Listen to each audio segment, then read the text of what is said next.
Hello and welcome to SANMS4 webinar looking at the National Education Policy, and this session will in particular focus on higher education reforms. And my name is Delia Hennigan. I am the Director of Education at SANMS4 based in Delhi, and I am joined today by a very eminent speaker who has an illustrious career in higher education policy, and we are very grateful to him for joining us today and to share his insights into this key area of reform. So welcome, Professor Verghese. It's great to have you with us again. For those of you who have maybe not met Professor Verghese before, I would just like to introduce him. He is the Vice Chancellor of the National Institute of Educational Planning and Administration. He is also Head of Governance and Management in Education at the International Institute of Education Planning and Policy, a UNESCO body. He has also been the Secretary General of the organization, where he was responsible for the Secretariat, and has written and published extensively in the area of higher education reform. And we are extremely grateful to him for joining us today. And before I go any further, I will just say that we are going to do a brief introduction. We're then going to do some question and answer, moderated questions and answer sessions with Professor Verghese. And then at the end, we are really hoping that you will all have questions to ask, because we really want this session to be interactive, and we want to have your questions and hear a debate coming forward. This is such an important policy for India, and one I know many people are actively looking at and thinking about and asking questions about. So please make sure that you are putting your questions in the chat box, and we will get to those at the end of this session.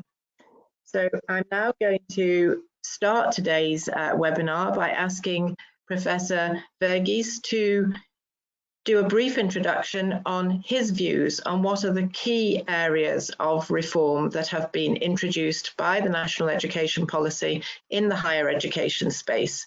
So, Professor Verghese, would you be able to share your remarks with us? Thank you, Professor Delia. It is indeed a great pleasure for me to interact on this topic, on this issue. And as you know that after a long time, we have got a new policy. And the policy is not so common in India. It is a rare commodity, if I can use that word, in India, because in the first 21 years of independence, after independence, we did not have a policy. The first policy we got in 1968, that is after 21 years of our independence. The second policy was in 1986, and after 34 years, we are getting a new policy. Whether the policy is very good, meets all the expectations or not, we are happy with the fact that this has given us a framework to look into the future of education in the country. And as I believe that any policy is a political document, but also it's an intellectual anticipation of the future directions of development of the sector. And any political party which is in power certainly has a larger say and a forceful say and a reconfirmation of some of the convictions that they have, because they have the political mandate to do so. You know, that's the way that you'd like to see that. If you look into the policy briefly, in 1968 policy, one of the major contributions of the policy was create a unified structure of education in the country, what we call as the 10+2+3 system. I think for the past 52 years, we were continuing with that system. Now, what is happening is that that system is giving place to what we have is the 5+3+3+4 system. So this is one change that is mostly at the school level. But if you take 1986 policy, one of the major contributions of the policy is on issues related to whether to expand higher education or not. And the policy said that we will delink degrees from jobs, because the rush for higher education and the pressure for higher education to expand is because people try to link degrees with jobs, and many people who go for higher education and getting degrees are not getting any jobs, you know. So therefore there was an effort to dealing degrees from jobs. So I think one of the first point that I would like to make as a positive point of this policy is that unlike other two policies, this policy does not talk about constraining higher education or reducing the expansion of higher education. It talks about expansion of higher education. And one of the reasons that it is trying to do is that this policy intrinsically, if you read between the lines, does not try to establish a one-to-one link or a one-to-one correlation between one-to-one close link between educational degrees and the jobs that one is getting. It is more flexible. So you asked me about what are the changes, or what are my take in the initial as an introductory remark. I'll say 4 points. One is that the underlying assumption of this policy is a matured economy and a matured educational system, so that we can talk about flexible methods. One can question, one can debate whether this assumption or what I draw as an inference is true, or to what extent this is true. This will have a lot of implications for the implementation of the policy or the strategies to be adopted to implement the policy. The second dimension that I feel which is very important is that multidisciplinary education. This was not the way we were talking about in India. We are talking more about specialized educations, narrowly specialized educations, and we have colleges which are focusing only on teacher education, sometimes only on engineering education, etc. So we are moving away from that type of system, you know. The third dimension, what I feel is that flexible pathways to learn. And what I feel is that each student who is undergoing a long duration degree of 3 years or 4 years can also follow other degrees and other courses of in other forms and in other modes, you know, especially when you have a system whereby the online courses are becoming the order of the day. This has a lot of implication, how we are in a position to take advantage of the changing technologies, you know. It is very important. As I mentioned, for these two elements, one of the link is the diversified institutional structure to provide education. And that is very important because the structure will be changing. The existing structures of provisions may be changing, especially the brick and mortar system will change. So also the online modes will change, you know. And rather than seeing these two as parallel pillars of higher education growth, I feel that we may be seeing this as complementary, and I don't see them as substitutes, you know. That is not the way the policy tries to see. Or it will be seen as complementary, because the brick and mortar system will try to accept the online modes of learning, blended learning, etc., as one part and parcel of their ongoing processes. This makes a lot of change in the way in which we look at education. And the last point that I'd like to make is that the major change that we also see in terms of the new governance structures, you know, the governance structures, the new governance structure. We are talking about a Higher Education Council of India and the 4 verticals, etc., which we may come to the details when we discuss about this. But it's a new structure. The existing structures of University Grants Commission, All India Technical Council, Council for Technical Education, etc., may disappear. How this will disappear, what transformation it will take, is a matter of debate. And the last point I'll say at this stage is that there is also dramatic change in terms of the new approach to internationalization of education. Since I am also addressing an international audience, and I also like to see that this aspect also needs to be taken into account, because this policy very clearly states that we may be inviting good, well-placed, top-ranking institutions, higher education institutions from abroad to come and start their campuses, and with a provision for awarding degrees, you know. This is a dramatic change. In the last 20 years, we tried, but we could not do it. So this is something that is, at least as a provision, has been done, you know. I'll stop here for the time being. That is what I want to provide as an introduction within 5 minutes that you suggested. That is what I want to talk about at this stage. Thank you, Professor Verghese. That was a great distillation of what is a really complex document down into those 5 key areas. I think everyone will appreciate that that focus has been really useful. And what I would like to do now with some questions to sort of explore in a bit more detail some of those areas that you've highlighted. And the first one that I would like to ask you about is the gross enrollment ratio.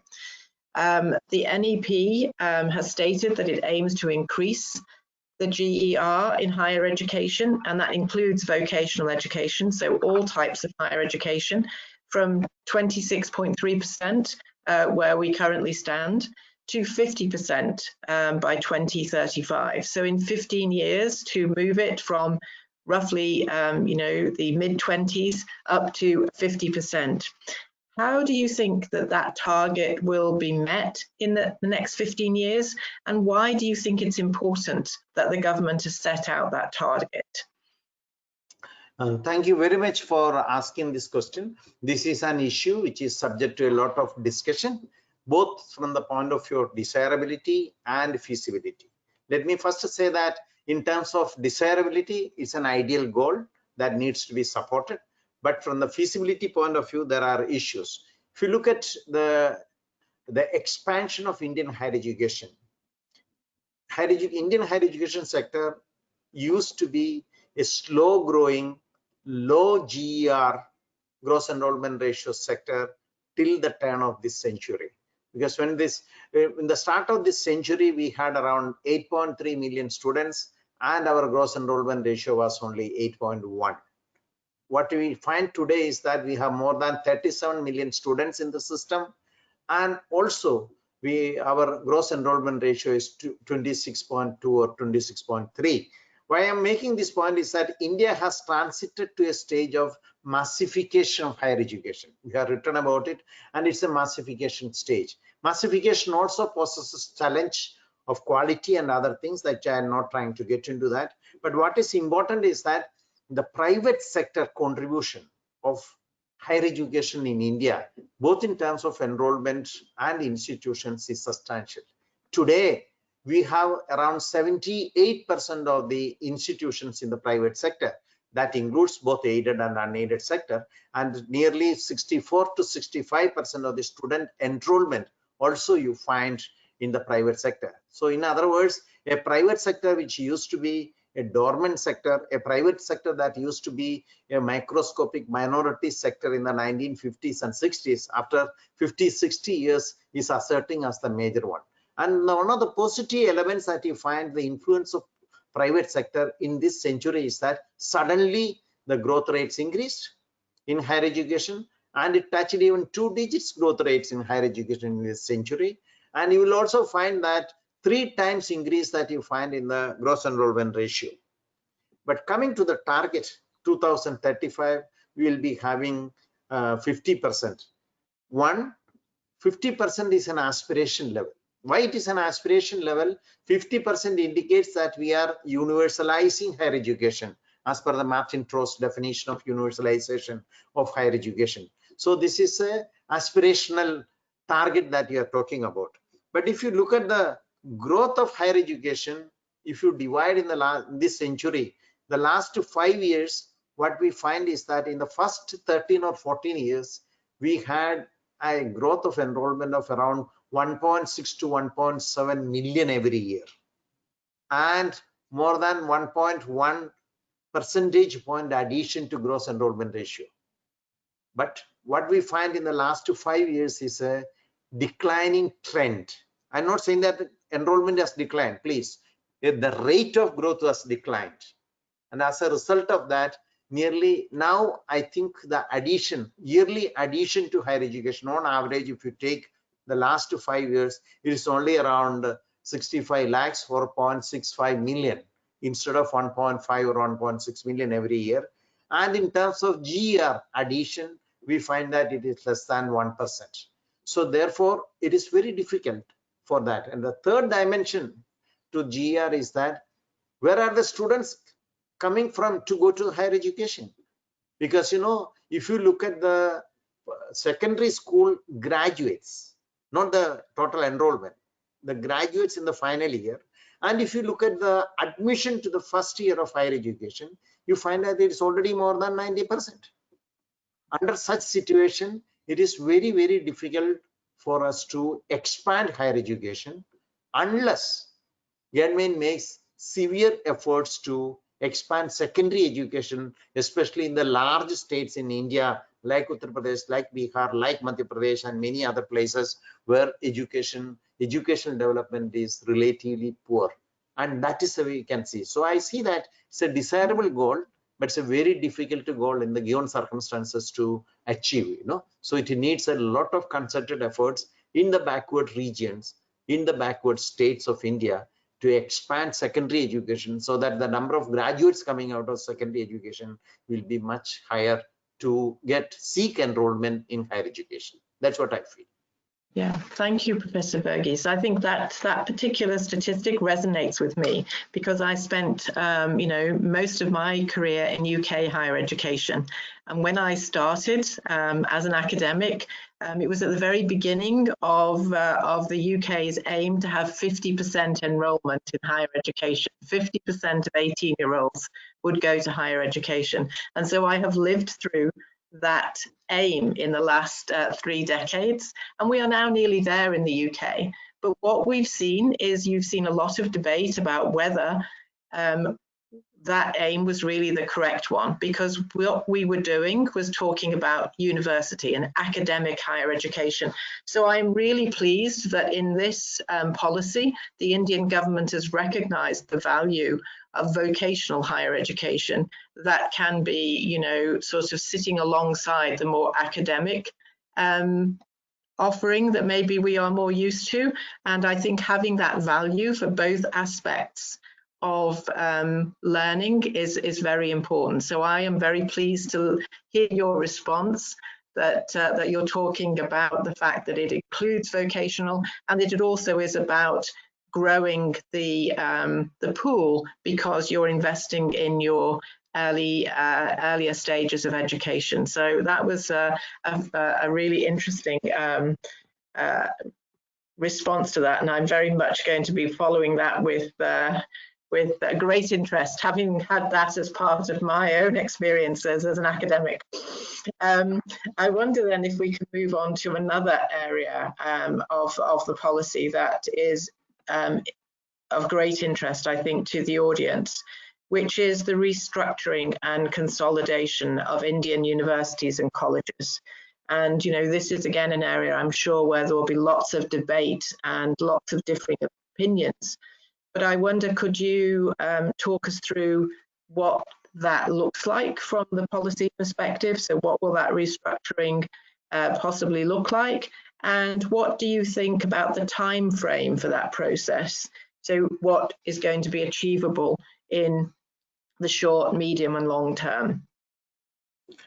I think this is a very important suggestion that is made, but a very difficult proposition to achieve. It needs a concerted effort, a proper implementation strategy, etc. Now, firstly, there are certain constraints. What are the constraints? It talks about a minimum of 3,000 enrollment in each of these institutions.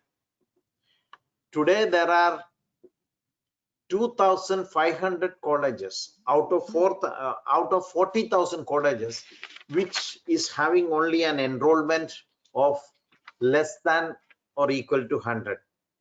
You can imagine. I repeat what I'm saying. So we have, the colleges, 2,500 colleges, or 16.3% of the colleges, which has an enrollment of less than 100. Then we are talking about a 3,000 as the unit in a college, So similarly, I will also say that we have 26,000 colleges where the enrollment is less than 500. Even in those colleges, we should multiply it by 6 times. So what you're talking about, the expansion at the institution or institutional capacity that you're talking about is around 6 times in case of colleges which are less 26,000 of the colleges or 64,000 of the percent of the institutions, you know. So it's very, very difficult to achieve that. But what the policy has done is that it has tried to make a distinction between research intensive universities and teaching intensive universities. And this distinction, what we may find is that there may be selected approach or a selective approach to, not quality, a selective approach to research rather than spreading research very thinly across most of the institutions. You know, this is what I feel that, you know, this will happen.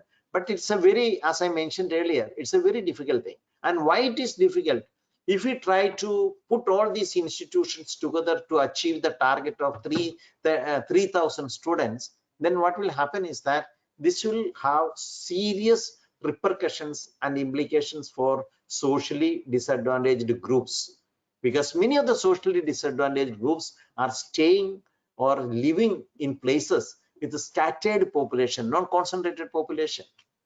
The college intensity in terms of the enrollment is a good concept that can be applied to the urban areas or semi-urban areas. But when we come to the rural areas and remote rural areas, what one finds is that this is not applicable, in the sense that the population is spread. So to get 3,000 students in one institution will not be an easy task.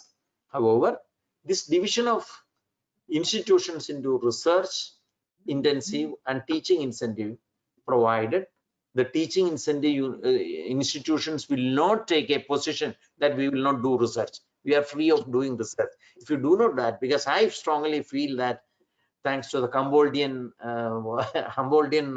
dictum, I feel that we cannot totally detach higher education and teaching learning process in higher education from some element of research that we need to carry out, because otherwise the teachers will not be in up to date, and the teachers will not be in a position to provide the most important information to the students, and that will have a lot of implications. So this division of institutions into research and this one is good, provided everybody who is interested to do research gets an opportunity. That's what I'm saying. An institution may not be classified as research intensive, but there may be faculty members within that institution who will be showing interest in research, and we should try to promote them. And whoever is showing interest, both empirical research or on theoretical research, we should try to provide them with whatever is required to them. So from that point of view, it is very important. A related issue is the what I mentioned as the flexible learning pathways, where you find is that, you know, you can have a 4-year undergraduate degree, you can have a 3-year undergraduate degree. Similarly, you can have 1-year master's degree, then you can have 2 years master's degree, and you will find that this flexibility that you are talking about, that's why I was talking about the underlying assumption is a very matured higher education system, where these flexibilities are very easily transmitted or very easily facilitated. But in a country like India, where you find that a large number of higher education institutions do not have any facilities, either infrastructure facilities or teaching learning facilities, and a large number, a share of teacher positions are lying vacant, you find that this flexibility that you are talking about will be highly constrained. But over a period of time, there are possibilities that some of these constraints can be removed. And, you know, the quality of the teachers entering into the system will be a very, very deciding factor in facilitating the flexible learning patterns. So one is an institutional arrangement. When you're talking about multiple, not pathways, when you're talking about the multiple institutional arrangement, you know, the other one is more academic, curriculum wise, and the role of the teachers and the planning for curriculum becomes very, very important. Yeah, I totally agree, Professor Verghese. That whole debate about whether research should be sitting in a separate institution, and that difference between research intensive and teaching intensive, I think, is a very critical one, because without research informed teaching, the higher education experience is not what we sort of expect it to be. So I do agree with you that there should not be that dichotomy. And also, I think that what you get when that happens sometimes is a sort of how do you signal value to an academic? It's usually through research and through publications.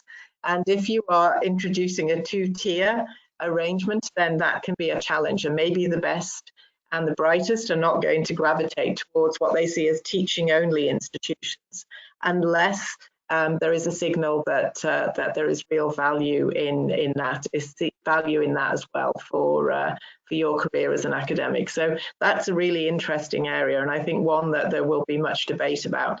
But yes, I think introducing research as being a requirement in any institution is quite essential. And I think also then leads into my next question, the next area of question, which is allied to this one, which is around the stated aim in the NEP that undergraduate education will become more holistic, that undergraduate education will allow students to cross boundaries where maybe they have not been able to cross boundaries before, and also develop skills in a different type of learning experience. So, and that's where research will also come into it, where you engage your undergraduates in research activity and detailed study. So I wonder, could you share with us your views on that approach to a new style of undergraduate education? So you have the flexibility on one hand that you spoke about, the ability to be able to move in and out, but then also this ability to look across subjects and maybe see your academic career incorporates different fields than maybe has been the case in the past. Now, this is an idea which is workable because there is no effort to link degrees with the jobs. That is why I was mentioning one of the contributions of 1986 policy was to de-link degrees from jobs. Today, it is accepted that although we go for higher education and higher degrees to get employment, but we are not looking for a one-to-one correspondence between the education that you did or the degrees that you acquired and the jobs that you are getting. Because we are also understanding that the international empirical evidence on jobs creations and generation of jobs indicates that this empirical evidence indicates that many of the jobs that we know now will disappear. Some people say it is 50%, some people say that it is 60%, etc.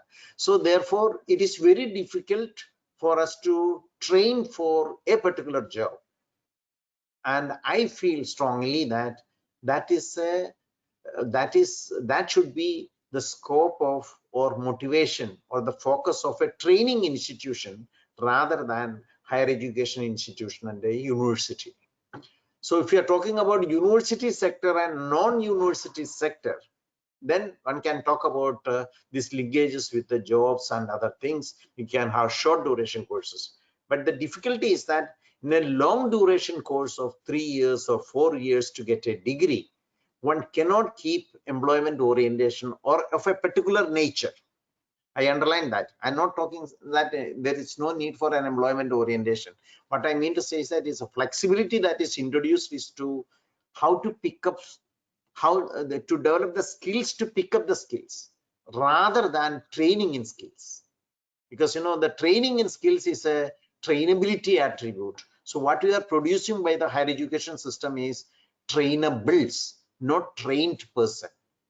And how do we develop the trainables is an important question. I think in my limited understanding, I think when we talk about liberal arts education, flexible pathways, one person can go to other departments in the same university or other university, and you can transfer the credits to accumulate the credits to get the degrees, etc. What one is talking about is that one has to develop these generic skills and competencies rather than very job specific skills. This is true. So therefore, vocational education, even vocational education, in the traditional sense of the term, may not be very helpful. And the policy also talks about national skill qualification framework, which was already implemented in India in 2013. And it also talks about developing a higher education qualification framework.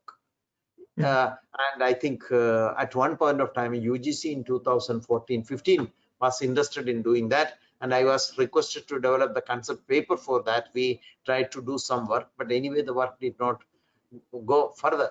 But at the same time, this new policy is also picking up, specifically mentioning this National Higher Education Qualification Framework. So my point is that we need to develop not the skills, but competencies.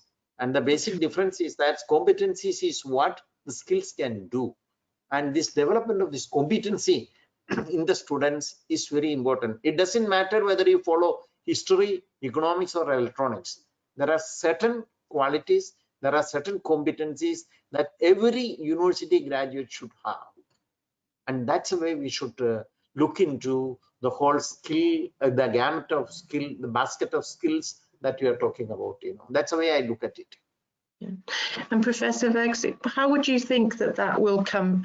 What will be the catalyst for making that happen across India? Does the NEP set up the system for a competency-based system yet, or is there much work to be done still in that space? We are moving towards competency-based systems, and when you have a CAG, which is the council that is being national council that is being set up, and of the 4 verticals in the governance structure, one of them is certainly related to the General Education Council, framing the learning outcomes and graduate attributes. That's a word that is used. 2 words that are used: learning outcomes and graduate attributes. So the learning outcome will not be assessed based on how much score that you got, whether you got 85% marks in the examination or 95% marks in the examination. It will not be based on that. That is where it becomes very important, that how do we define these competencies. And therefore, the second term that is being used, graduate attributes. This is not something that was commonly used in India. So these 2 terms together, learning outcomes and graduate attributes, will try to define within the framework of National Higher Education Qualification Framework. This will define how this will be facilitated. And I think it will not be a fast move. It will take time because a lot of preparatory work needs to be done. And at least a majority of the institutions will be able to come to a close or examine. If you examine the progress that can be made, many of the institutions will be able to come to a stage where they feel that their education is relevant, and not only relevant defined by the academics, it is also defined as the relevant by the employers. What is also important to notice in a country like India, 92% of the employment in India are not in the organized sector. They are in the unorganized sector and the informal sector. And therefore, it is very difficult to define these skills. Previously, the informal sector and informal the non-formal sector used to attract illiterate or literate people with very low levels of education. But that is not the case. The employment scenario has changed dramatically. And what we find is that even highly qualified engineers are forming 3 or 4 or 5 people are forming some type of companies, startups, etc., which are very skill intensive. This is part of the growth of a knowledge economy. It is part of the expansion of a knowledge economy. So therefore, my feeling is that these type of changes, it will take a lot of time to take deep roots, but that is the way in which the future of skill, competency, and educational support for that will remain. In any case, there is no compromise. We should give very good quality school education and very good quality higher education, and there should not be discrimination based on any criteria on that basis, on that count. And I think that's one of the pillars that I certainly took away from reading the NEP, was that commitment to quality and the commitment to inclusivity and access. So they are, as I agree with you, that they are absolute sort of non-negotiables. I wanted now to move to pick up one of the points that you were just talking about there as being quite important in developing that that structure and those frameworks, which was the regulatory bodies that will sit around the new higher education landscape in India. And of course, one of the outcomes is the establishment of the single regulatory body, the HECI, and where the current regulators, UGC, AICTE, will sit within that. So I just wondered if you can talk to us a little bit about how the National Higher Education Regulatory Council will differ from the UGC, and how you see that starting to develop in the next few years. I think the policy talks about light but tight regulation. That's a word that is used by the policy. I think the basic difference that you find is that this is not a new idea that has come in this policy. Even in 2008-9, when there was a committee, higher education committee, Ishmael committee submitted its report, they also talked about National Higher Education Research Council, etc. So what I feel is that the basic difference was that there were multiplicity of regulatory bodies in India. With the establishment of HECI, I think there will be only 3 regulatory bodies. One is HECI, which will be covering most of the domains except legal education and medical education. These are the 2 areas that will not be touched by HECI. So therefore, I feel that there will be much coordinated work. But the point is that when you have one in a country like India with 37 million students and more than 40,000 institutions, and you find that nearly 1.5 million teachers, and when you have one regulatory system and different disciplines to operate it, it will be very, very difficult situation. But what is important is also to note the fact that there are 4 verticals that this HECI will have. One will be related to a single regulator, which is what is called as NHERC, National Higher Education Regulatory Committee, authority. Then there will be something related to accreditation. That is very important, because today we have one accreditation body located in Bangalore, National Accreditation Agency, but this policy is thinking about a different type of accreditation agency, where you find that this accreditation agency will be accrediting accreditors, so that it gives license to somebody to accredit. And those who are familiar with the United States accreditation bodies, I do not know the exact number, but I think more than 40 accreditation bodies are there, and there is a council for higher education accreditation located in Washington. I go for their annual meeting every year, so I'm quite familiar with that. So it seems that these agencies at one level will be the persons who are accrediting. So that means so there is almost an autonomous independent authority that is provided for accreditation purposes. Similarly, you'll find that the financing part is distinguished from or divorced from other dimensions, because UGC had 2 functions. One is quality standards and the other one was related to financing. But I think one thing one has to internalize, not understand, internalize something that public expenditure in India is not the propelling force for expansion of higher education in this century. I feel that there is a need to expand public confidence, public expenditure, but at the same time, it is the private institutions which are expanding faster, which are enrolling larger number of students. As I mentioned earlier, 78% of the institutions, higher education institutions, are private, and more than 64% of the enrollment are in the private sector. So, but at the same time, it is very important that this body this financial allocation body, financial decisions are separated from other academic decisions. Similarly, it's also important to see that, when we are talking about framing learning outcomes and graduate attributes, which I mentioned, there is another vertical which will be taking care of that. So there is a clear-cut separation of these responsibilities, and that may, if specialized people are appointed, if these verticals are headed by people who are real experts in this area, and they create that professional culture, then one may find that higher education governance India can be more through the professionals of that area than through bureaucracy or any other agency.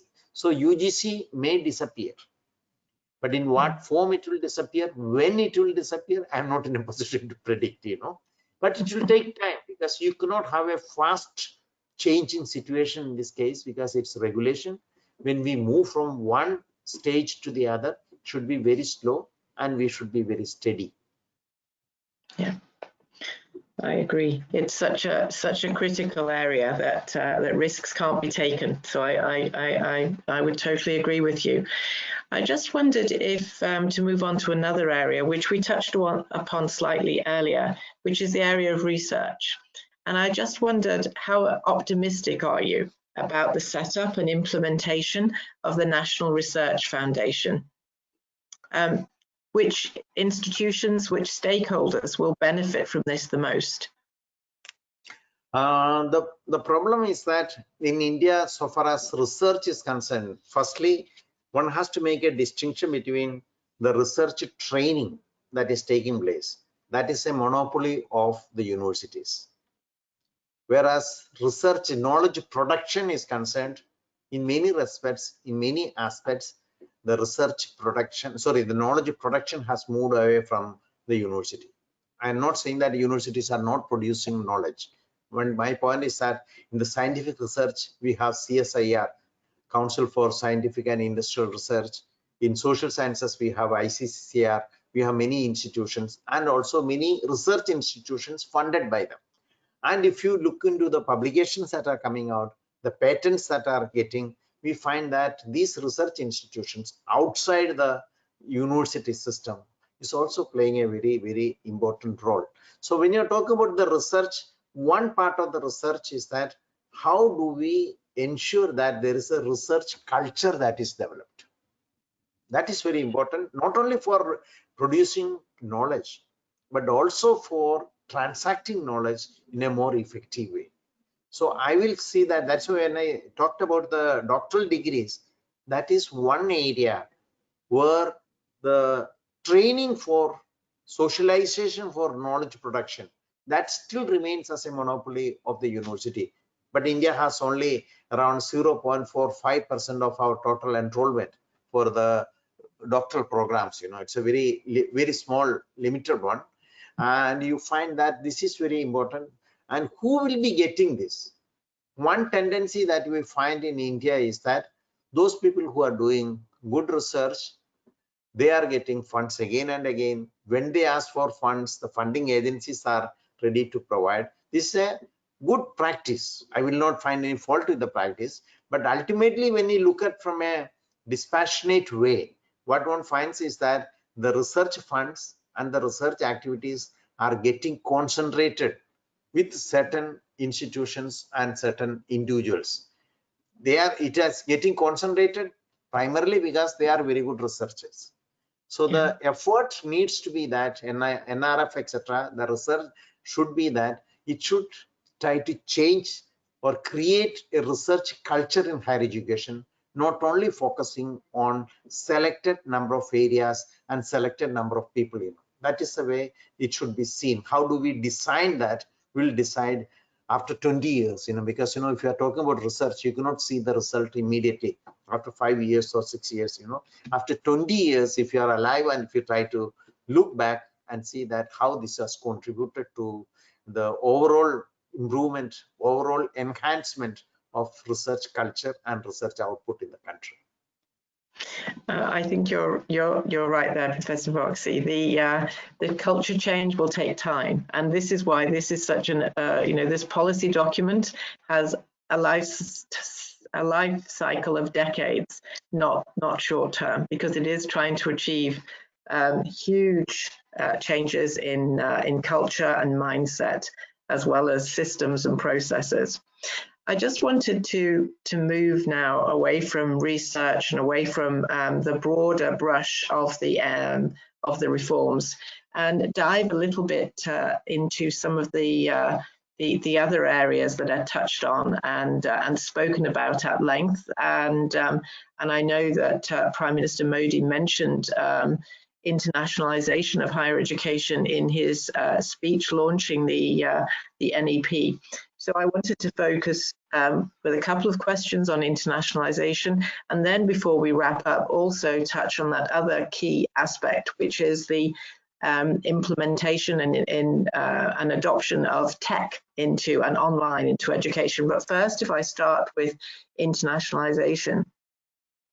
In the internationalization section of the policy, there is a mention, and you touched on it in your introduction, about opportunities for foreign universities to set up in India. And this has always been something that has been hotly debated.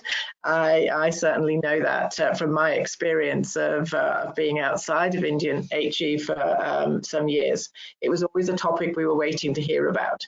Now, this topic is saying that, yes, that is something that might be allowed, but that it will be the top 100 universities, the top 100 ranking universities in the world that will be allowed to do that.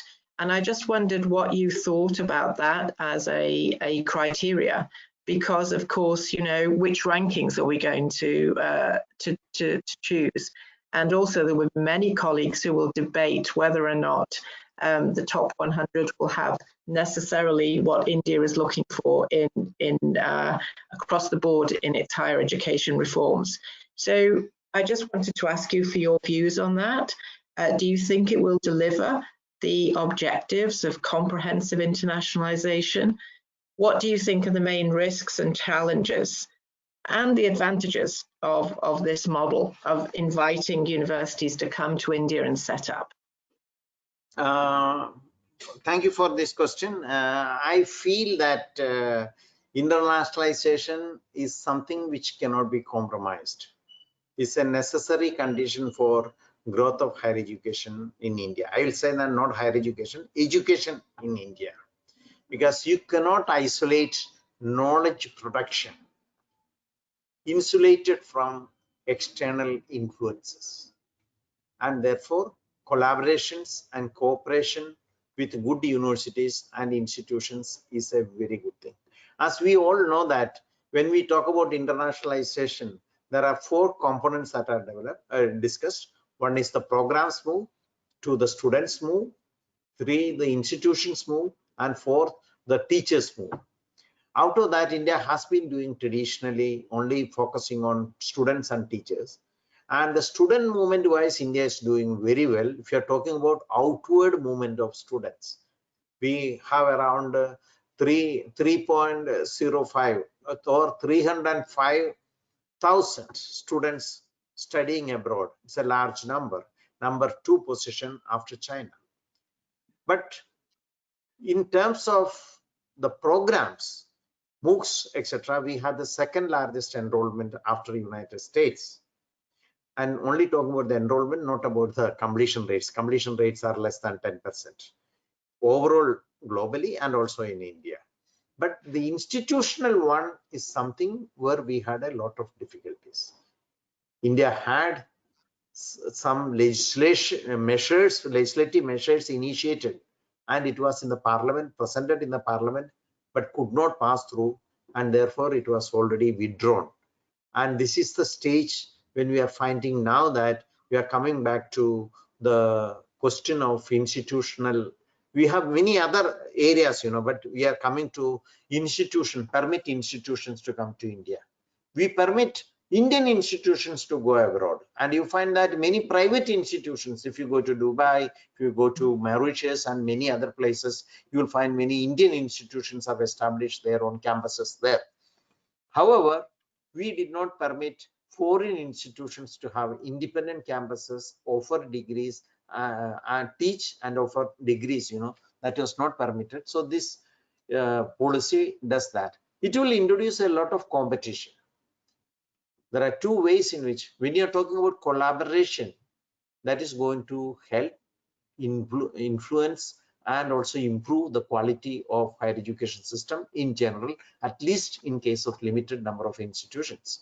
But however, if it is seen as a competition, if the students try to move to these institutions, which I do not consider to be an unlikely situation, then what happens is that some institutions will be left with those students who are left out of these systems.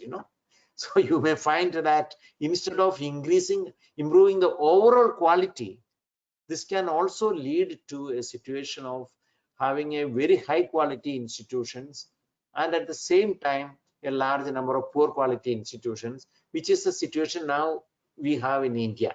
So while it may contribute marginally to the improvement of some institutions, it may contribute substantially to widening the gap between good performing, good quality institutions and these institutions.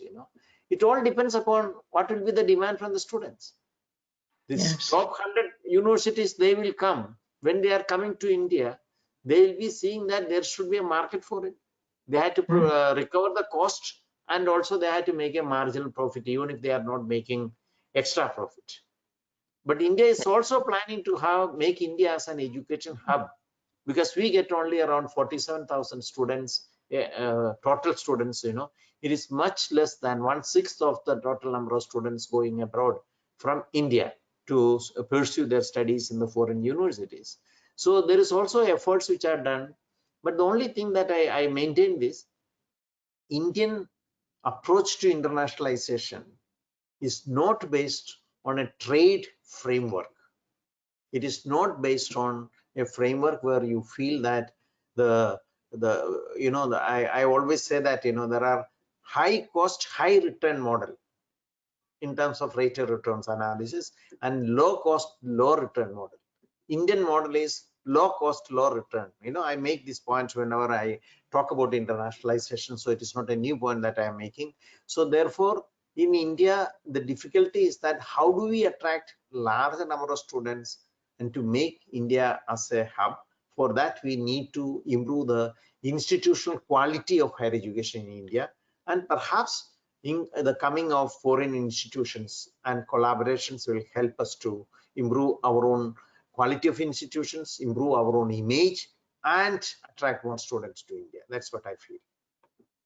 Thank you, Dr. Verghese. We are nearly running out of time, and so I'm going to quickly move just to ask a couple of questions from our audience, and make sure that we can address some of those before we have to close. But as always, we could definitely sort of spend a lot longer talking about many of these topics together. And just to follow on from that point you were just making, one of the questions from our audience is the provision of foreign universities to set up campuses in India. That's what the question is about.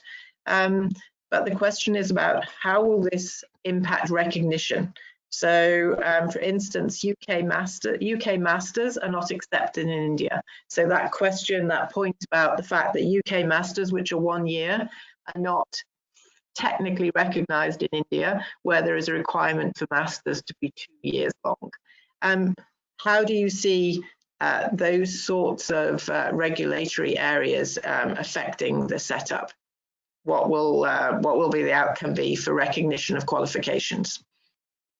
I was part of a team went to UK at one point of time, 6-member team, looking into some of these aspects. We went to House of Commons, and the first question that was asked, not by one person, at least by 10 persons in a row, was related to this issue, because it's a 1-year degree, and it is 1-year degree is very cheap in terms of the student going there, staying there, and getting a degree. But unfortunately, India does not many students who are bright, brilliant students who got a degree like that. Say, for example, in some of the institutions like Imperial College, you find that MRes, Masters in Research, or MTeach, Masters in Teaching. These are mostly one-year degrees. With that, we cannot offer the students, when they come back to India. Many of them luckily are not coming back to India, so that saves the situation. When they come back to India, we are not in a position to recruit them as even as a lecturer, because of our rules and regulations. But what is satisfying is that in 2019 November, the UNESCO held a meeting or the general conference. In that, qualification recognition of qualification was accepted and adopted as one of the guiding principles for all the regions. Now there are regional arrangements which are made, so therefore there is a need for ratification of this qualification framework by India. That will help, and this will help even if it is a partial degree or a full degree, etc.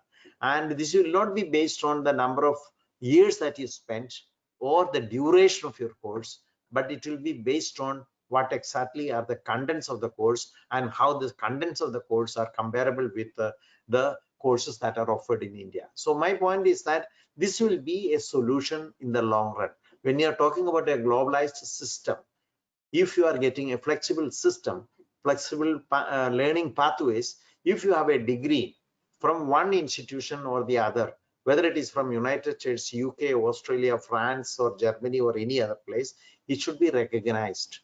And then only this globalization and internationalization that we talk about can take place and can be meaningful. Yes, thank you, Professor. I think we are now, unfortunately, just running out of time. What I would say to people in the audience who have additional questions is if you can forward those to my colleagues, the organizers of this. We will take them offline, we will answer them, and then we will post those responses, because we have had so much to discuss. It's such a huge topic. And I think, Professor Verghese, you have taken us through so many areas. And I think what I'm taking away from this is that all of these areas are interconnected. They will all need to be drawn together, and it will take time, but it will, I think, mean that India has a very different higher education landscape than is the case at the moment, and that landscape will meet the needs of huge numbers of our young people who want to be able to advance their learning and be successful in their careers. And thank you so much for your insights. They are fascinating, and I know that people will be talking about them. We certainly will, and I look forward to talking to you again about this area in the future. For anyone who is interested in further debates and discussions, please keep following our website, where we'll be posting outcomes from this and other conversations we've been having. Thank you so much, Dr. Verghese. It's a pleasure as always, and I look forward to talking to you again soon. And thank you so much for everyone who is listening. Thank you. Thank you. Thank you, Professor Delia. Thank you very much for a very, very good conducting of the meeting, giving opportunity to everybody. Thank you very much. Thank you, sir. Thank you. Good evening and happy Independence Day. I forgot to say that. Happy Independence Day to you and to all the listeners. Have a wonderful day on Saturday. Bye bye now. Bye bye. Thank you very much. Thank you very much.